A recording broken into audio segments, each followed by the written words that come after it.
Bună ziua, dragii mei! Eu sunt Jamila, bine ați venit în bucătăria mea! Astăzi vom face împreună minciunele, așa că haideți să vedem de ce ingrediente vom avea nevoie pentru a ne apuca de treabă.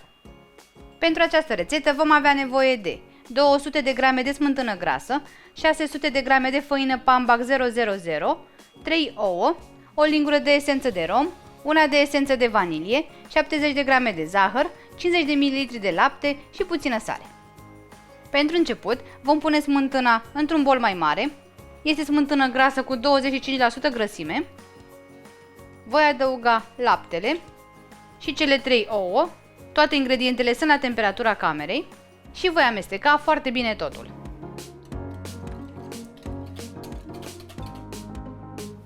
Adaug și zahărul,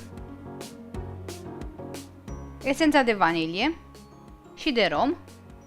Această rețetă nu conține agent de creștere, așa că nu voi pune nici praf de copt, nici drojdie.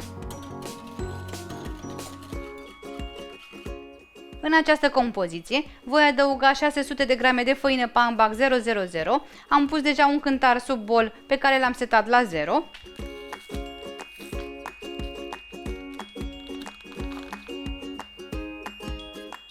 Această făină este de calitate superioară și o puteți folosi la orice fel de deserturi doriți.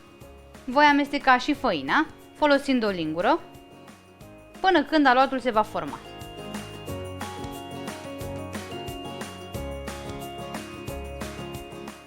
Când aluatul s-a format, îl voi scoate din bol și îl voi frământa folosind puțină făină, doar cât să nu se lipească. Îl frământ aproximativ 5-10 minute, cât să devină suplu.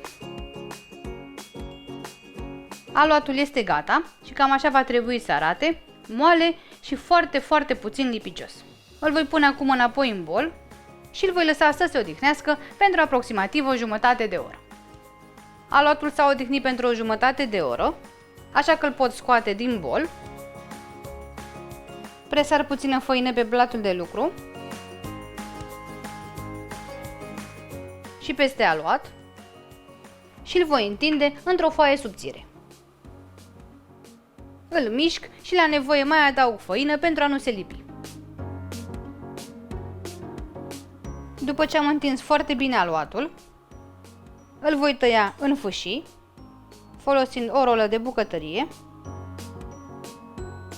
și apoi fiecare fâșie o voi tăia pe diagonală, cât să obțin un fel de romburi. Pentru a forma minciunelele, vom face o tăietură în mijloc și apoi vom introduce capătul prin această tăietură, cât să avem această formă.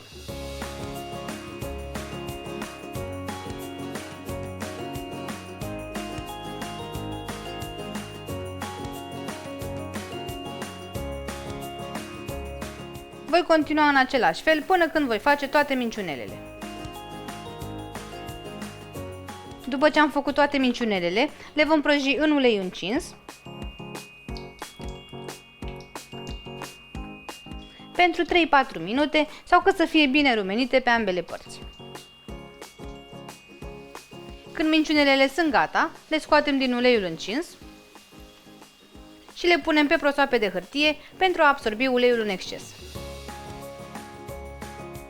Continuăm să prăjim minciunelele până când vom termina tot aluatul.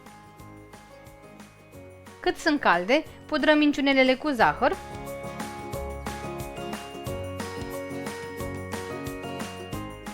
sau, după preferință, le putem lăsa și nepudrate. Dragii mei, minciunelele sunt gata, arată absolut minunat, le puteți servi pudrate cu zahăr sau nepudrate alături de gem, ciocolată sau dulceață. Haideți să rupem și una să vedeți cum arată și în interior, sunt foarte fragede și ușor crocante și au o aromă minunată. Sper din suflet să le încercați și voi cu prima ocazie și să vă aduc aminte de copilărie. La revedere!